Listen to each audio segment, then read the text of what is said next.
Stubbing your toes is one of the most common experiences, but you also have to consider the context that it occurs in. For one, you can be in public and or around people, or you can be by yourself, in which then the rating changes. First, I will talk about stubbing your toe in public and or around people.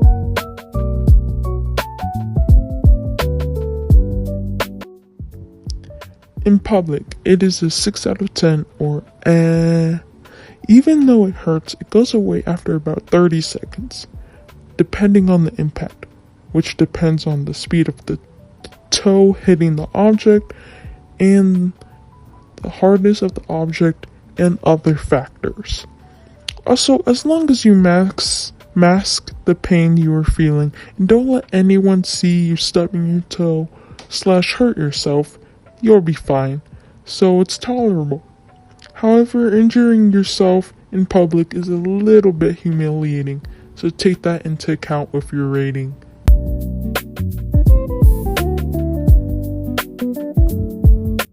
Stubbing your toe alone merely is just a 5 out of 10 rating or Because it's not in public, it's not humiliating in any sort of way, because no one watched you do it, and you can deal with the pain in whatever way you want. Unless someone walks in, then that's a different story. So this one, just the pain, it just hurts. But there's no humiliating aspect. So you're all good. 5 out of 10.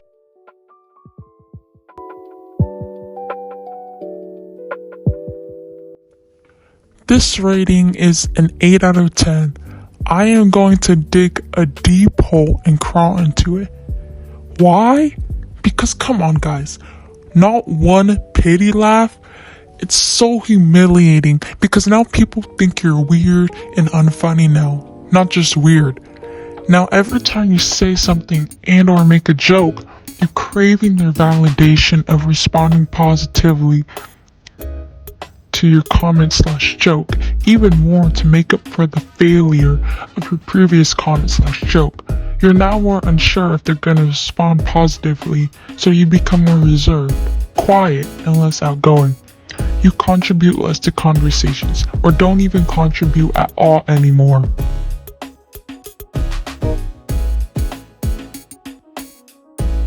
I'm gonna rate this a 1 to 2 out of 10. 1 is I love everything and everyone. 2 is I'm gonna cry tears of happiness. It's gonna depend because sometimes you're just not feeling 1, but you're definitely feeling 2. This is the best feeling ever. During the whole wait time between the end of that certain thing and before receiving your result, you spend the entire time stressing and worried about how bad you supposedly did. You're anxious, thinking of all the possible outcomes and how it's going to affect your life from now on. But when you finally receive that result, you did significantly better than you thought you did. Now all the stress and worry turns into bliss, relief, and triumph. You even laugh a little bit as you realize that you almost killed yourself over nothing.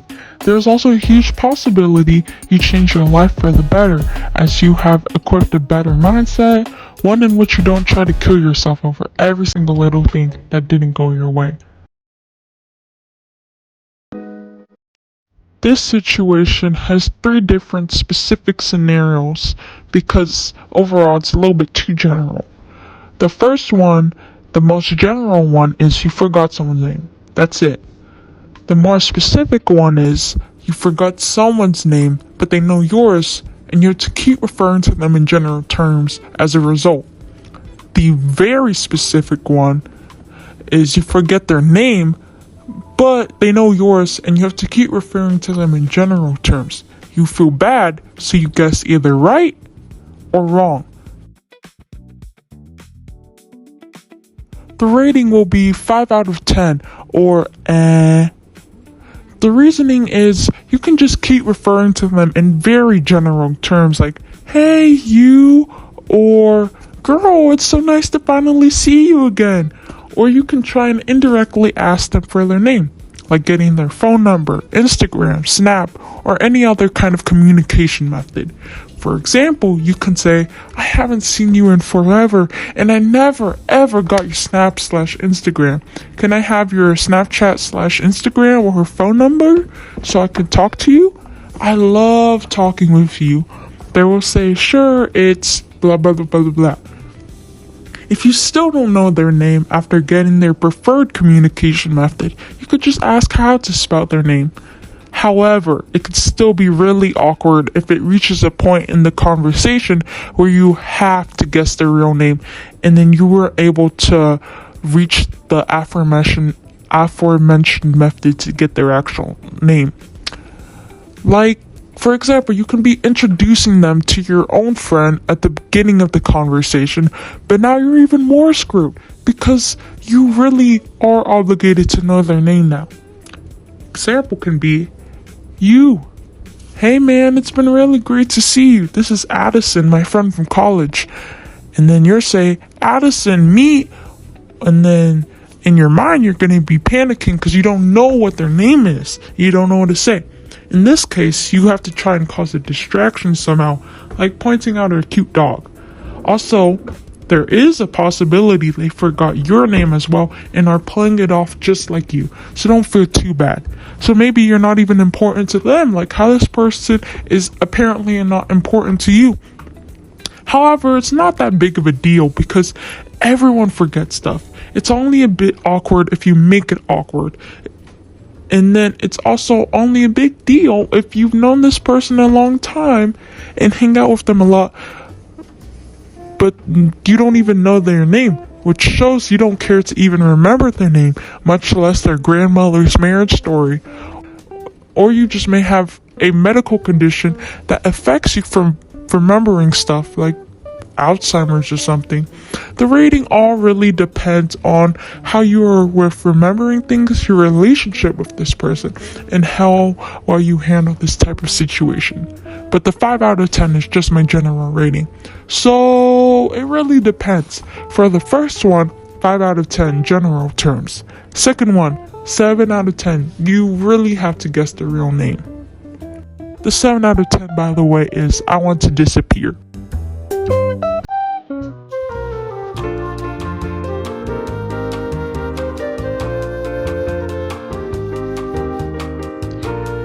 This one is not too bad if you know how to deal with it. So I'm going to give you some tips as well as rate it. I rate it a 6 personally. 6 is I can survive this. This one is a little worse than the previous one because it seems to an outsider as if they care about you and you're of some importance to them, and you don't really care about this person and they are very unimportant to you, even more than the previous scenario I gave you. But hopefully your forgetfulness of their name can be excused to a medical condition clouding your memory or something like that.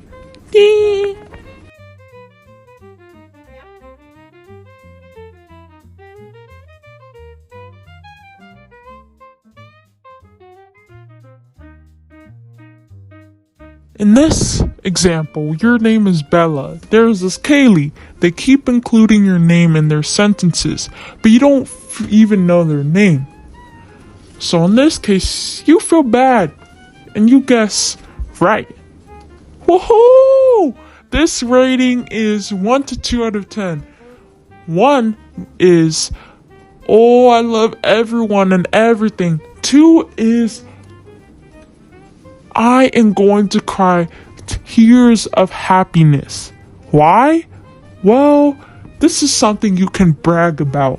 From when you first see each other and you don't recognize that person to right before you guess their name, you are completely sweating balls throughout that.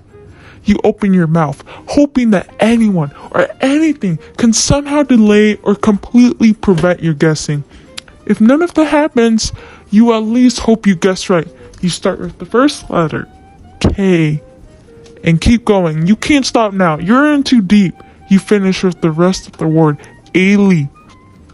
They pause with a slight sign of surprise on their face, positive or negative. You can't be too sure. They then can quickly continue on with the conversation with renewed energy.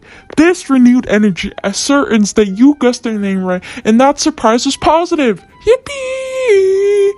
You cheer fervently on the inside. You finish the conversation with a huge smile on your face, knowing you successfully cleared this obstacle. However, you know there are many more to come, but you hope, just like this one, they will all be just as successful.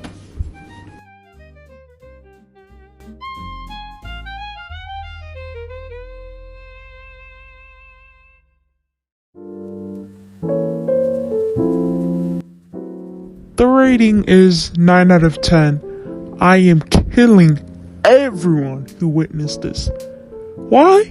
Because it all went downhill from the moment you opened your mouth. Your first letter was L. Immediately wrong. But you still keep going. Ayla. Layla? Are you kidding me? Oh no. You watch as their mouth opens in shock. Is it the good kind or the bad kind? They open their mouth, close it. They can't even speak. They're speechless, sad and confused on why you can't even remember their name. Their name! Their eyes full of tears. They open their mouth and finally speak, indirectly answering the question you asked in your mind. They say, "Oh, it's actually Kaylee." Now you're completely soaked in sweat. You look like a horrible friend to them. And you kind of are, because you can't even remember their name. What makes the rating so low and the experience so horrible and humiliating is that you may have potentially lost a friend. And that's on you, because you can't even remember a damn name.